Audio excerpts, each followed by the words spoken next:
that's spelled with PF, just in case you want to know. Our topic this morning is a fascinating topic, and it comes from the Bible, if you will, Matthew 12:34, and it's a quote from Jesus. Now, one of the things that we in Unity want people to understand, that Jesus was an enlightened human being, and all he's trying to do is share ideas to help you become enlightened. Everybody got it? Yeah. So he said, "These things I do, you shall do it even greater things," in the scripture. And one of the truths is we believe it. So not only do we believe in Jesus, we believe what he said. Yes? Yes. Amen. So the whole idea behind it is Jesus is teaching us the skills that are necessary to live a better life. And anybody agree we're all looking for a better lifestyle. So what is the process of getting to the enlightened stage that Jesus has reached? And that's what we're looking at and using his words to get there. And Jesus was in a constant conversation with the Pharisees. You need to understand that. Because they were attacking him all the time. And this is Matthew 12:34 is in response to the Pharisees, because they are there, they've been baiting him, okay? And he says, and I'm just going to pull this part out, and he says in verse 34 of Matthew 12, "For the mouth speaks from the fullness of the heart." Now, in modern psychology, we know there's a part of us called the subconscious mind. And the subconscious mind is that part of us that stores our memories. It's like a big data bank that accumulates ideas, and it's where our beliefs and our strategies in life come from. So we act out. So what happens is anytime information comes in, we sort it out, our subconscious mind looks for a pattern, and then it brings that pattern to our consciousness. So an example is we've been trained to do certain things in life. We call it consciousness. Those things that you're aware of, those things that you believe become automatically part of your life. And it's part of the conversation that we're all dealing with. And some of us have been trained to do this, and some of us have been trained to do this. And those are the things that come out when a conversation occurs. It's what creates differences in politics. It creates differences in religions. It creates differences in culture. And so we become mesmerized by the beliefs that we've been given. So he says the mouth speaks from the fullness of the heart. And the heart is another term for the subconscious mind in this context. Everybody there? So in other words, what you speak is what you believe. Simple enough? Mm-hmm. And have you ever heard people's idle conversation? Today's world, I hear people complaining.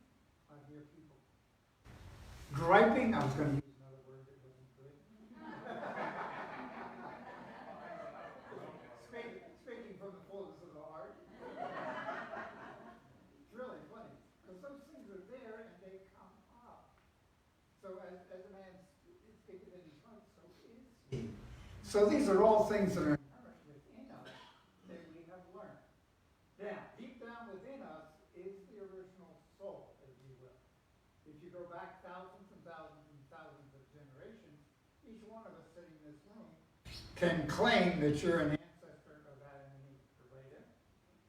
And the Adam and Eve is a metaphor, and it is the purity of the male and the female getting together to produce offspring, and the original. And it was interesting because the daily word this morning, you quoted Genesis 1:31. What did it say? Good. It was good. And what is the definition of good? It was perfect. So there is a part of you deep down inside that's absolutely perfect. That's part of what we call the original seed, or the origin. The kahunas in the spiritual work of the Hawaiians talk about the super consciousness, or back to the origin. So each of us has an origin within us that knows good and bad, knows how to act, knows how to work, knows how to operate completely in purity in this world. But it's been covered up by all this stuff that's been stored in the subconscious mind. For the mouth speaks from the fullness of the heart. We also know in the law of attraction that which we speak is what we attract to ourselves. So we are actually creating the world we live in. Now, this means we have to take responsibility for where we are and who we are, which is a big step, which is one reason why a lot of people don't like this message. Because sooner or later I have to say, okay, that person, I don't like them, but somehow I attracted them into my life by my thinking.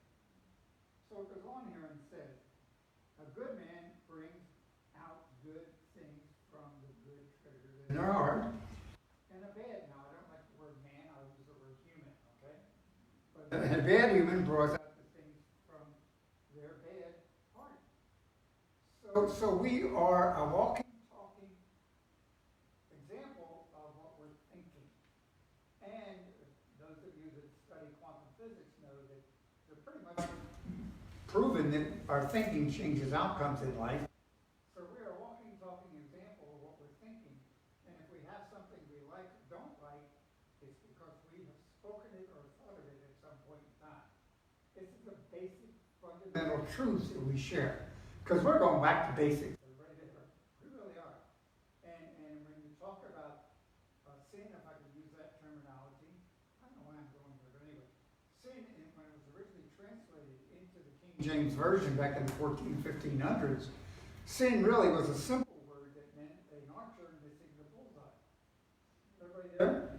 So when an archer missed the bullseye, they sinned, which means they were imperfect.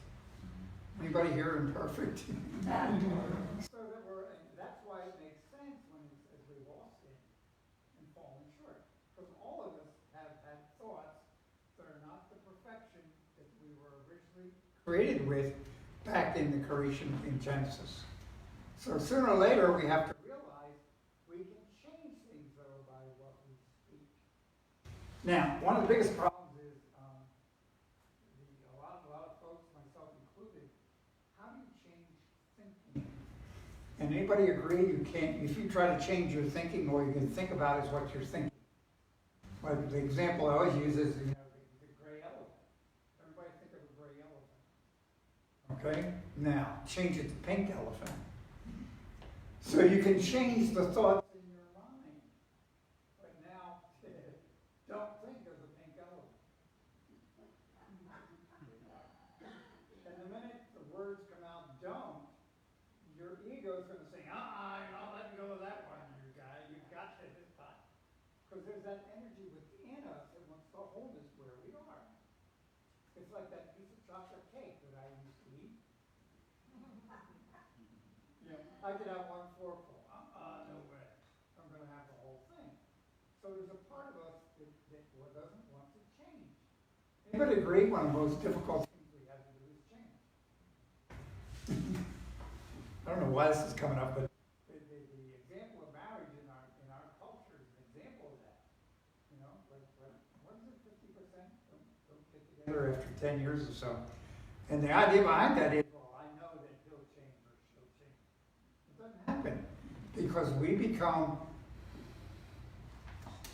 frozen, I guess, in our belief structure unless we're willing to acknowledge that and let it go. Now, understand the subconscious mind. The heart, the mouth speaks from the fullness of the heart or the fullness of the subconscious mind. And how do you change? And there are a few programs that work fairly well in the world today. One is the AA, if you will. And first thing they do is I admit that I'm powerless to improve my life. Now, I'm not going to remember all 12 steps, but that's number one. Yes? So number one means I got to let go and stop kidding myself that it's somebody else's fault. In other words, the easiest thing to do is become a victim and blame somebody else. Okay? And in blaming somebody else, we take responsibility off of ourselves and we can blame them. In other words, my example that I used to carry a lot of weight, and my mom was like this, so I would blame her for my eating habits. And who put the food in whose mouth? I did. But yet it was my excuse of being overweight. Okay, so we have a tendency to do that. And until I'm ready to admit that I need to release these And that's one of the issues in AA is I'm personally powerless. And then the next thing I do is I try to clean it up. I take an inventory, I write everything down I don't like, or everything I'm wrong. And then they take another step, which is difficult, which is go talk to somebody. And then if you can, go back and talk to the folks that you're wrong. And what is that doing? It's cleaning up the basics. Cleaning up the beliefs that I've allowed to be stored over a period of time. And all the guilt and the word sin. Okay, which is really just error thinking. So I didn't plan on getting off into this. The idea behind it is we blame others until we take advantage. And we look at it and we decide, okay, I'm the one that has to change. Now, as far as I know, one of the things we do have control over is the words we speak. Everybody there? Yeah. So pink elephant's probably still running around in your mind, although I reminded you of it. But how do you change it? You speak words that change the thinking. Now, the thing that comes up over and over again, and I'll move on here, it says, "For I say to you that for every foolish word which men speak, they will have to answer for on the day of judgment." Now, all that means is when we speak words, they become real in our life. And you go back to just normal stuff. Everybody talks about Oprah. Anybody agree Oprah's done fairly well in life? And what Oprah does is every day of her life writes down gratitude. This is what I'm thankful for, and she speaks it. So what I'm saying is when we speak, we create our world. Hello.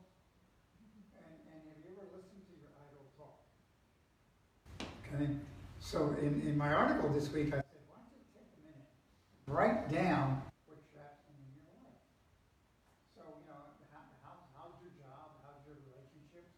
How's your health? How's your happiness? All those things. And then understand that if I write something down I'm not happy about, who created it? Ultimately, I did by speaking it into existence. Matter. Okay. So, how do I change my life? Speak good words. So it's simple enough. Paul. By the way, I stay in the Bible, those of you who know, because I really believe that the secrets of the world are in here. We just haven't understood it in the context of how to change life. And let's go Paul. By the way, Paul was a radical. Everybody know that? Mm-hmm. He was definitely not like everybody else. Matter of fact, a lot of people, they talk about his conversion on the way to Damascus or wherever he went.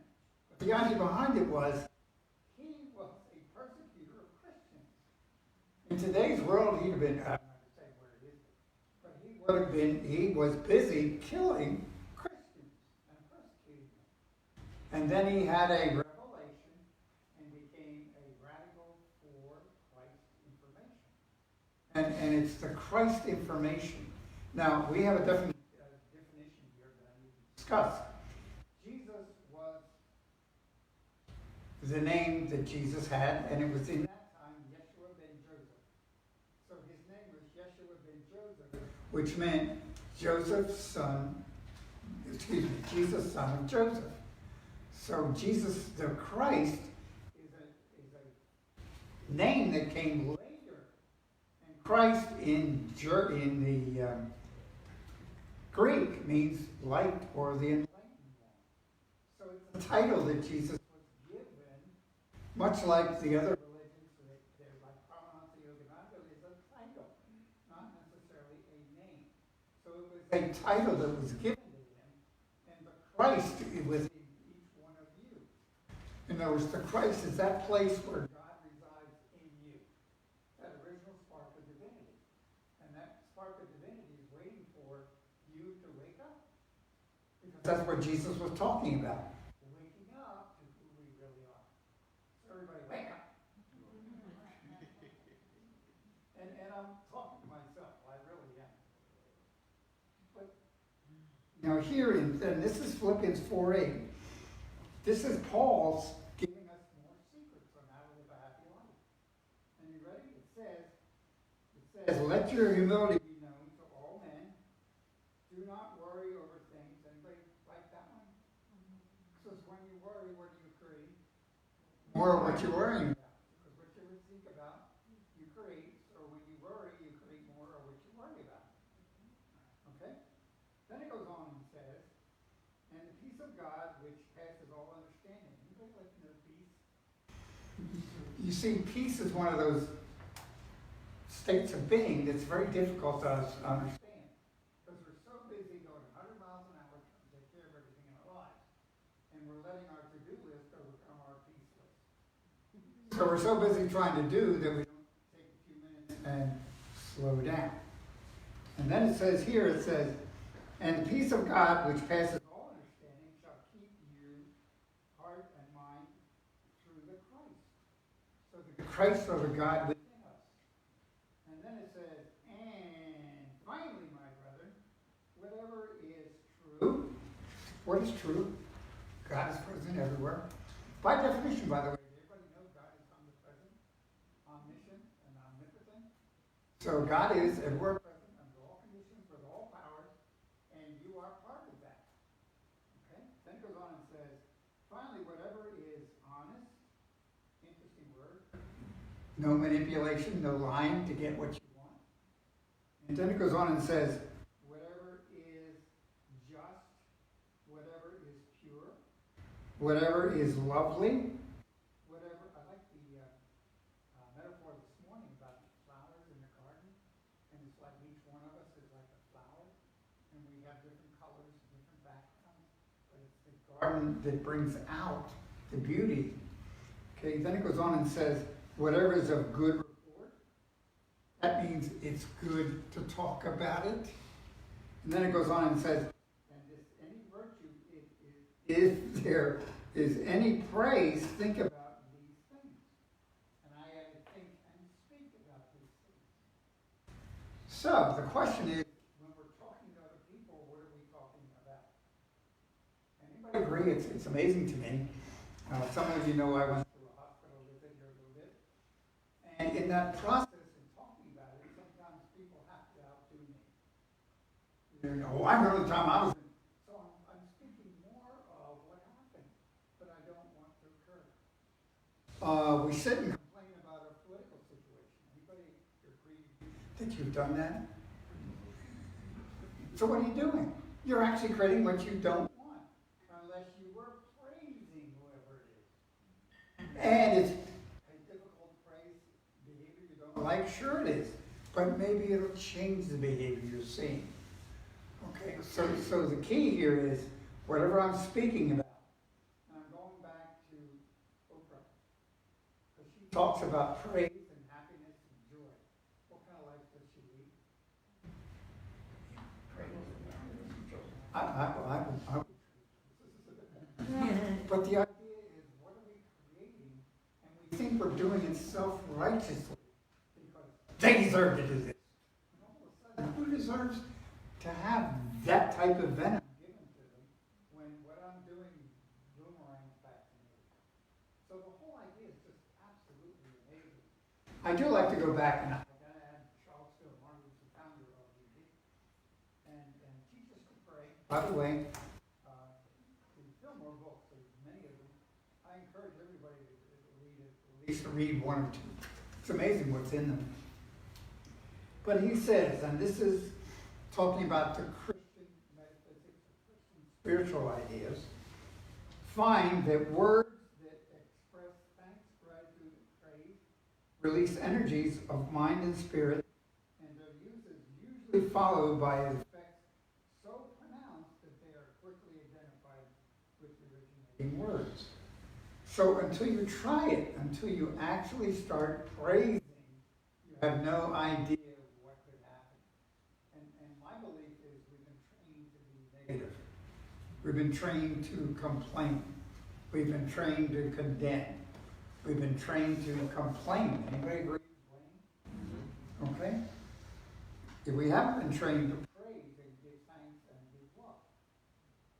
Then it goes on and says, let your words of praise and blessing be to the Spirit. So if you can't praise somebody, I'm not going to use a name, but we can use one or two. And if you can't praise them, at least praise Spirit for the country in which we live, Anybody agree we all look pretty healthy? And you all had breakfast this morning? And you all drove here in a car to be thankful for? And most of us live in a fairly decent home that we can be thankful for. And we're here with loved ones that we can be thankful for. So what could you find to be thankful for? So maybe it's just looking for those things to be thankful for and letting those things go that irritate us. Okay? Then he says, and I'm going to go on here. He says later, God is spirit. So the thing to understand is spirit by definition is ethereal. There is no form. It is everywhere present by definition under all conditions, and it permeates everything. We call them subtle energies. We don't even know. Science is now starting to identify this aura around us. We talk about taking pictures of the aura. Science is still dealing with, there's things called dark energy they can't describe. And I'm not going to get all involved with quantum physics, but now we know that there are subtle energies everywhere, and we have no idea what they're doing. But we do know that our thinking influences the subtle energy. Simple fact. Okay? So maybe, just maybe, it might be worthwhile to give it a try for a week or two to do nothing but praise. Start a praise journal. Every morning, write down what you like. And it goes on and says, and become the source of life, substance, and intelligence. The one and only substance out of which all things are formed is right here at all times. And guess what science says? Everything is energy at a state of vibration. Okay? Science classes tell me that stand is not really that stand. It's a bunch of molecules at a high rate of vibration. Now, I have a hard time realizing that because I see a stand. And their church is telling me that there's nothing but energy there. But that's what they're telling me. Maybe there's some truth in it that I need to investigate and let go of my self-righteous. Self-righteous, yes. Because, see, I know better because I see things. But maybe I don't understand the mechanics behind that. So maybe I should just lay down and give it a try for a while. There's so much more. It's on and on and on. Charles Fillmore again in prosperity. You heard about prosperity. And I'm going to go on with this one. Okay, we don't have to say, all we need to do is meditate quietly. Oh, here's what I wrapped. Wrapped up within each of us is a great richness of thoughts. So what that means is deep within each one of us is God. And deep within each one of us is a pattern for life that works. And deep within us is the answer to all our problems. Remember, there's a simple solution that's always spiritual. There's a spiritual solution to every problem if we just get still and pray about it. And prayer doesn't mean asking. Prayer means shutting up and listening. So there's always an answer. So wrapped up within each of us is a great richness of thought. These thoughts are prisoners in the subconscious mind, only waiting to be set free to go to work for each one of us. So he's finally letting go that you know everything. It's finally letting go that I and we already have everything handled and turning it over to what I call higher power, or AA calls higher power. And maybe that higher power is just waiting for each one of us. See, you have no idea what your capabilities are. We are told that we're created in the image and after the likeness of God. What does that mean? Stop and think about that. That means you have access to all knowledge, all understanding, all love, all ability. And all we have to do is maintain that connection, and it takes time to return to the Father. It takes time to do the work. So I love each one of you. We got a beautiful, beautiful garden up here. We really do. Look around you. Look at the variety. Look at the smiles on people's faces. Look at the love that's here. And no, I'm serious. Look around. Because you're a great group of people, and you can do great things. And I honestly believe we can change the attitudes in the world simply by showing love ourselves. And maybe taking a week or two of pleasing only God. So thank you for allowing me to praise you. You are a child of God, each one of you. And in that process, you're due to do great things. I promise you, and I love you. Thank you.